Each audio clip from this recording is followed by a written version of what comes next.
ഗോപിയുമായുള്ള എൻ്റെ ദീർഘകാല ബന്ധം അത് തുടങ്ങുന്നത് 1970-കളിലാണ്. ഇപ്പോൾ ഏതാണ്ട് അരനൂറ്റാണ്ടെന്ന് പറയാം. അത് നമ്മൾ വിട്ട് പിരിഞ്ഞിട്ട് അധികം കാലമായില്ല. ഈ അരനൂറ്റാണ്ട് കാലത്തെ ബന്ധം നാടക പ്രവർത്തനത്തിൻ്റെ പടിപടിയായുള്ള വളർച്ചയുടെയോ അല്ലെങ്കിൽ മാറ്റത്തിൻ്റെയോ അല്ലെങ്കിൽ പരിവർത്തനത്തിൻ്റെയൊക്കെ ബന്ധമായാണ് പ്രധാനമായും കാണേണ്ടത്. അതിലുപരിയായി ഈ ദൈവത്താർ എന്ന നാടകം അവതരിപ്പിച്ചുകൊണ്ടിരുന്ന കാലത്ത് അതിൽ അഭിനയിക്കാൻ, അതിലെ വെളിച്ചപ്പാടിലെ വേഷത്തിൽ എടുത്തിരുന്നയാളൊരിക്കൽ കിട്ടാൻ സാധ്യതയില്ലാതെ ഒരു ഘട്ടം വന്നപ്പോൾ ഞങ്ങൾ തമ്മിൽ കാണാനിടയായി. വെറുതെ സംസാരിച്ച കൂട്ടത്തിൽ വെളിച്ചപ്പാടില്ല, ഇപ്പോൾ ഞാനെടുത്താലോ എനിക്ക് കേട്ടാന്ന് ചോദിച്ചാൽ അങ്ങനെ വെളിച്ചപ്പാടെടുക്കാൻ ഞങ്ങൾ ആലപ്പുഴ വരികയായിരുന്നു. അന്ന് ഇവിടെ ഇലക്ട്രിസിറ്റി ബോർഡിൽ ജോലിക്കാരനായിരുന്നു. അങ്ങനെ അവിടെ വന്നാൽ ഞങ്ങളുടെ കൂടെ താമസിക്കുകയും എൻ്റെ വീട്ടിൽ തന്നെ താമസിക്കുകയും റിഹേഴ്സലിന് പോവുകയും അങ്ങനെ ഈ ദൈവത്താറിലാണ് ആദ്യം ഞങ്ങൾ ഒരുമിച്ച് പ്രവർത്തിക്കുന്നത്. അതിന് മുമ്പ് പരിചയം തിരുവനന്തപുരത്ത് വന്നുള്ള പരിചയം ഉണ്ടായിരുന്നെങ്കിലും ഈ പ്രവർത്തനത്തിനോടുകൂടി എൻ്റെ നാടക പ്രവർത്തനവുമായി ഗോപി വളരെ പ്രഗാഢമായ ബന്ധത്തിൽ അന്ന് മുതൽ തുടങ്ങിയ ഒരു നാടകാനുഭവത്തിൻ്റെ വളർച്ച. അടുത്ത നാടകമായിരുന്നു. അപ്പോഴേക്കും ഞാൻ തിരുവനന്തപുരത്തേക്ക് ആലപ്പുഴയിൽ നിന്ന് താമസം മാറ്റി.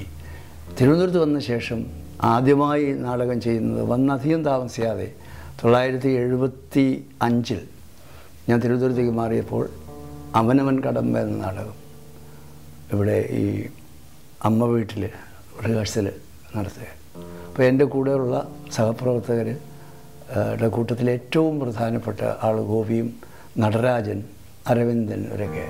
അരവിന്ദനാണ് നാടകം ഇവിടെ വന്ന് നാടകം ചെയ്യണമെന്ന് വെച്ചപ്പോൾ ഏതാണ്ടൊരു രൂപപ്പെടുത്തിയ ഒരു നാടകവുമായി നാടകവേദിയിലേക്ക് ഇറങ്ങുകയും അവിടെ വെച്ച് നാടകത്തിന് കൂടുതൽ പരിണാമം രചനയിലും നേടി വളർന്ന ഒരു നാടകമാണ് അവനവൻ കടമ്പ.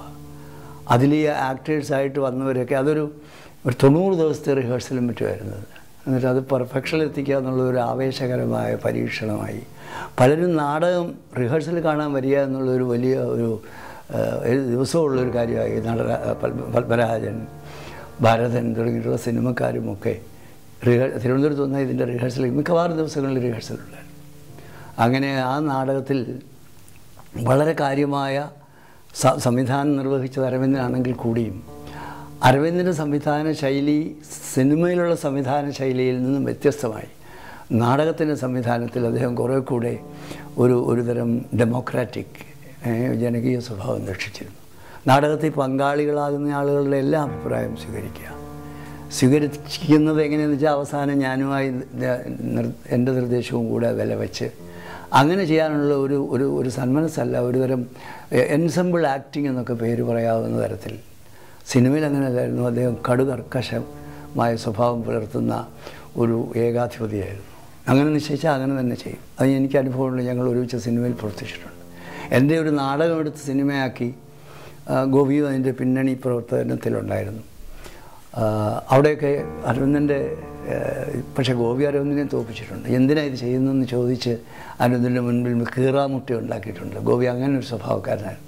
പക്ഷേ ഈ നീണ്ട ദീർഘകാലത്തെ ബന്ധത്തിലൂടെ ക്രിയേറ്റിവിറ്റിയുടെ, സർഗാത്മകതയുടെ, ദൃശ്യപരമായ മേഖലകളിലെ പ്രത്യേകിച്ച് നാടകത്തിലെ സർഗാത്മകതയിൽ ഞങ്ങളുടെ ഒരു അന്യോന്യത ചെലുത്തിയ ഒരു സ്വാധീനം വളരെ വലുതായിരുന്നു.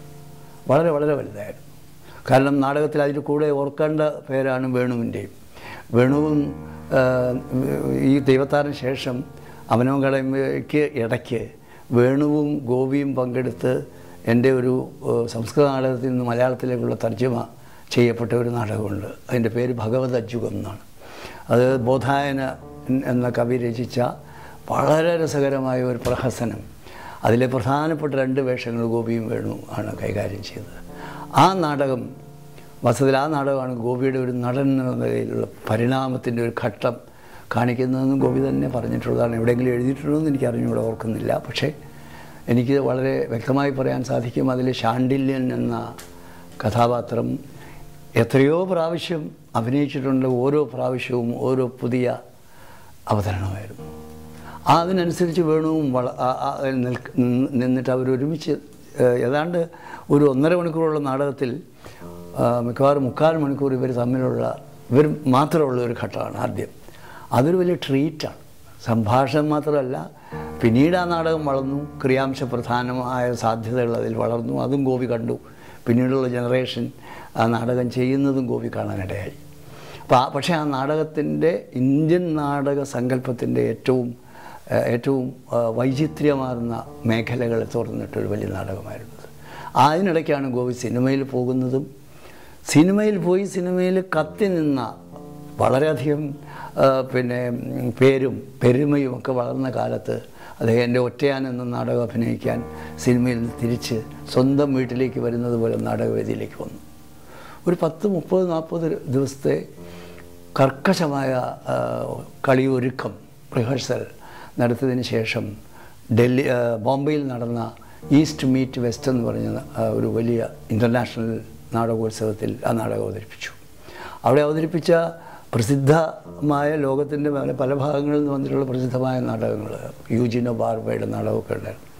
ഈ നാടകങ്ങളിൽ ഏറ്റവും മികച്ചത് അല്ലെങ്കിൽ അതിന് തുല്യമായ പ്രാധാന്യം നേടിത്തന്ന ആ നാടകത്തിന് അവതരണത്തിൽ ഈ നാടകം നേരത്തെ അവതരിപ്പിച്ചിട്ടുണ്ടെങ്കിലും ഗോപിയുമായി ചേർന്ന് ചെയ്തപ്പോൾ ഞാൻ തന്നെ ഡയറക്റ്റ് ചെയ്തു. ഞാനും കൂടെ ചേർന്നു. ഡയറക്ടോറിയൽ വർക്കിൽ ഞാൻ മുൻകൈ എടുത്തു എന്നേ ഉള്ളൂ. പക്ഷേ അതിനകത്ത് കുമാരവർമ്മയൊക്കെ ഉണ്ടായിരുന്നു. അതൊരു ടോട്ടൽ വർക്കായിരുന്നു. ഈ പറഞ്ഞ പോലെ അവനോങ്കിളപ്പയുടെ പറഞ്ഞ പോലെ ഗോപിയുടെ കോൺട്രിബ്യൂഷൻ വളരെ വലുതായിരുന്നു. അതിൽ വേണമില്ല ഗോപിയുടെ, പിന്നെ നമ്മുടെ ഇവിടുത്തെ മറ്റ് ആക്ടേഴ്സായിരുന്നു. പക്ഷേ it was A brilliant performance. അത് കഴിഞ്ഞിട്ട് അദ്ദേഹം വീണ്ടും സിനിമയിലേക്ക് പോവുകയും സിനിമയിൽ ഇവിടെ ഇത് കഴിഞ്ഞിട്ട് കുടിശ്ശിക വർക്ക് ചെയ്ത് തീർത്തതിൽ ആ ഘട്ടത്തിലാണ് അദ്ദേഹം നമ്മളെ വിട്ട് പിരിഞ്ഞത്. അങ്ങനെ നിതാന്തമായ കർമ്മ രംഗത്ത് പ്രവർത്തിച്ചുകൊണ്ട് തന്നെ അദ്ദേഹം ജീവിതാവസാനം വരെ അവസാനം വരെയുള്ള ഈ കർമ്മ രംഗത്തുള്ള പ്രവർത്തനത്തിനിടയിൽ പലയിടത്ത് വെച്ചും സിനിമയിൽ പാട്ടെഴുതുന്ന ഘട്ടത്തിൽ അദ്ദേഹം അഭിനയിക്കുന്നുണ്ട്. അദ്ദേഹം ഒരു സിനിമ എടുത്തു. അങ്ങനെ പലതരത്തിലും ഈ ക്രിയാത്മകമായ അല്ലെങ്കിൽ സർഗാത്മകമായ രംഗത്ത് ബന്ധപ്പെടാൻ കഴിഞ്ഞിട്ടുള്ളത് ഗോപിയുമായിട്ടുള്ള ബന്ധമെന്ന് പറയുന്നത് വളരെ വൈയക്തികമായ വളരെ വൈകാരികമായ തലങ്ങളിലേക്ക് കടന്നെത്തുന്ന ഒരു വലിയ സ്നേഹബന്ധമായിരുന്നു. കുടുംബങ്ങൾ തമ്മിലുള്ള ബന്ധം തന്നെ. അതുകൊണ്ട് അദ്ദേഹത്തിൻ്റെ നഷ്ടം ഞങ്ങളുടെ നാടകവേദിക്ക്, സോപാനം നാടകവേദിക്കും വ്യക്തിപരമായും എനിക്കും വന്നിട്ടുള്ള ഒരു വലിയ ദുഃഖവും ഒരു നികത്താനാവാത്ത നഷ്ടവും ഇന്നും ഇത്രയും കാലം കഴിഞ്ഞിട്ടും നമ്മളത് ഫേസ് ചെയ്ത് അതിന് മുന്നിൽ കാണുന്നുണ്ട്. ഗോപിയുടെ പേരിൽ നിങ്ങൾ ഇപ്പോൾ ഇങ്ങനെ ഒരു പ്രസ്ഥാനം എറണാകുളത്ത് നടത്തുന്നു, ഒരു റെട്രോസ്പെക്റ്റ് നടത്തുന്നു എന്ന് പറഞ്ഞാൽ ഏറ്റവും ഉചിതമായ അദ്ദേഹത്തിൻ്റെ പേര് നിലനിർത്താനൊന്നും മാത്രമല്ല, അതിലുപരിയായി സ്മാരകമെന്നുള്ള നിലയിൽ അതിനെല്ലാ വിജയങ്ങളും ആശംസിക്കും. പാരമ്പത്തീരമ്പത്തൂരമ്പത്തെരമ്പം ആലോലുല പാലുല ചേലുല കിഴക്കു നേരെ മലക്കുമേലേ ആരമ്പത്തീരമ്പത്തൂരമ്പത്തെരമ്പം ആലോലുല പാലുല ചേലുല കിഴക്കു നേരെ മലക്കുമേലേ പഴുക്കാപ്പാക്കിൻ്റെ പഴുപ്പും